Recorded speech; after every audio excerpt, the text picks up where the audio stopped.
여러분은 사람을 미워해 본 적이 있으신가요? 저는 있습니다. 그것도 엄청요. 지금 당장만 해도 저는 공인인증서를 만든 인간과 액티브엑스를 만든 인간이 너무나 밉습니다. 그 양반들만 아니었다면 저는 지금까지 인생의 48시간은 더 아꼈을 것이며 지금처럼 인성파탄자로 자라진 않았겠죠. 그래요. 원래 미움이란 본디 그에 따른 이유가 따라오는 법이고 대개 미움의 기준은 사람마다 다르기 마련일 거예요. 그렇기에 대부분의 미움은 후불제로 적용될 겁니다. 즉 누군가가 미울 짓을 하고 난 후에야 그 사람 혹은 그것을 미워하게 되는 것이죠. 좋은 아침이구나. 나의 소중한 친구 악어야. 그래. 난 어제 롤 승급전 틀려서 기분이 영 좋지 못하지만 아무튼 좋은 아침.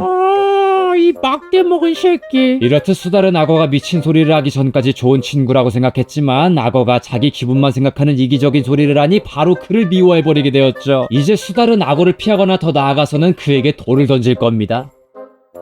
하지만 여러분, 악어가 미움받을 만한 짓을 했다라고 납득이 되지 않습니까? 피해지고 돌을 맞을 만한 짓을 했다라는 생각이 들지 않습니까? 저는 됩니다. 악어는 참 인성이 쓰레기 같은 놈이라서 미워질만 합니다. 그런데 여러분, 저는 요즘 들어 가끔씩 느끼는 게 있습니다. 사람들이 미워하는 이유가 생기기 전에 사람을 먼저 미워하는 경우가 생기고 있다고 편견 얘기하는 거 아니냐고요? 맞습니다. 하지만 조금 다릅니다. 문신을 한 사람을 자연스레 기피하게 되고 얼굴을 항상 찌푸리고 다니는 사람과는 말을 섞기 싫어지게 되고 길바닥에 침을 뱉는 사람과는 별로 인연을 만들기가 싫어집니다. 이건 편견이죠. 대개 저런 행동을 하는 사람들이 타인에게 피해를 입혀왔다는 것을 경험해보거나 보고 들은 적이 많았을 테니까요. 편견이란 통계의 또 다른 말이라고 합니다. 나에게 피해가 오기 전에 예방 차원에서 미리 피하는 건 내게는 너무나 필요한 일입니다. 피해가 오고 나면 너무 늦으니까요. 그리고 더 나아가서는 내게 오지 말라고 돌을 던질 수도 있겠죠. 하지만 편견이란 것도 엄연히 후불미움이죠. 문신을 했다, 얼굴을 찌푸리고 다닌다, 길바닥에 침을 뱉는다 라는 이유가 동반되었기 때문이죠. 그런데 지금은 무엇을 했기에 네가 밉다, 즉 특정 행동을 하는 사람에서 시작되었던 미움이 특정 행동을 할 것 같은 사람으로, 특정 행동을 할 것 같은 사람에서 그 사람과 단지 공통된 것을 가지고 있다는 이유뿐인 사람에게로 미움의 이유가 확대되고 있다고 생각을 했어요. 파충류는 대대로 우리를 괴롭혀왔단다. 어머,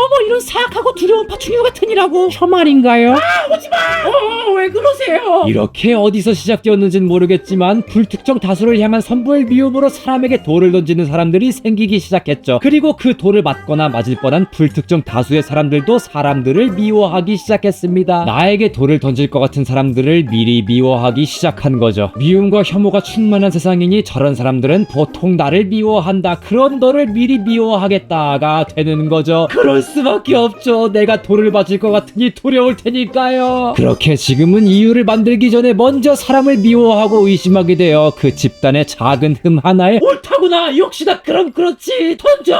하면서 돌을 던지거나 서로를 피하게 되었습니다. 아닌 것 같다고요? 그럴 수도 있습니다. 하지만 진짜일 수도 있습니다. 왜냐고요? 제가 그러거든요. 미안합니다, 여러분. 저는 지금도 저를 미워할 것 같은 사람을 미리 미워하고 피합니다. 마음의 상처를 입거나 실질적 피해를 받고 나면 늦지 않겠습니까? 이해해 주십시오. 선불의 미움은 저를 보호하기 위한 어쩔 수 없는 방어 기제입니다.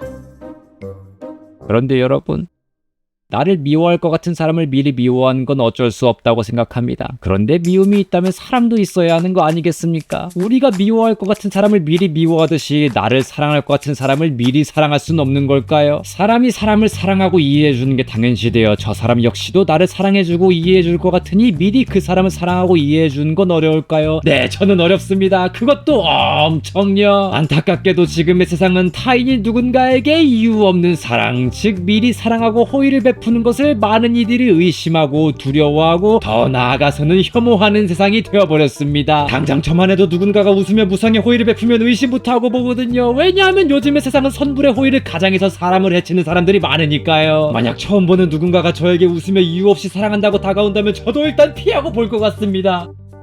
그런데 그러다 문득 이런 생각이 들었습니다. 대체 언제까지 이래야 되는데? 그렇습니다. 미워하고 의심하는 거 너무 힘듭니다. 이게 생각보다 체력과 힘을 많이 씁니다. 특히 저는 저질 체력이라서 쉽게 지칩니다. 요즘 툭하면 졸음이 쏟아지더니 이런 이유 때문이었던 것 같군요. 누가 나를 미워할까? 누가 나한테 돌을 던질까? 누가 나한테 사기를 칠까? 끝없이 경계하고 신경을 곤두세워야 되니까. 사방에서는 누가 누구를 미워했네, 어디를 부쉈네, 얼마를 사기쳤네, 이런 소식만 마구마구 들려오니까 이렇게 쉽게 지치는 거 아니겠습니까? 하지만 제가 또 기똥찬 해결법이 있으니 이 영상을 만들지 않았겠습니까? 그렇습니다. 어디에서 시작되었는지 모를 미움이 사람을 미리 미워하게 만들었듯이 어디에서 시작되었는지 모를 사랑이 어쩌면 사람을 미리 사랑할 수 있게 만들 수 있지 않을까요? 그리고 그런 선불의 사랑이 악용되지 아니하여 더 이상 선불의 사랑을 의심하지 않을 수 있을 때 미움 사랑 비율이 6대4 정도로 맞춰지지 않겠습니까? 그렇습니다. 해답은 바로 연쇄 사랑마였던 것입니다. 자, 우리 다 같이 길 가던 사람을 붙잡고 사랑을 전파해 봅시다. 미친 것 같다고요? 미안합니다. 그래서 결론이 뭐냐? 힘든 미움보다 덜 힘든 사랑을 합시다. 저부터 시작하겠습니다. 사랑합니다. 오, 미친놈이다. 여러분의 삶에 사랑과 행복이 가득했으면 좋겠어요. 미리 사랑하고 미리 사랑받으셨으면 좋겠고요. 제 삶이 좀 더 그랬으면 좋겠네요. 헛소리 들어주셔서 감사합니다.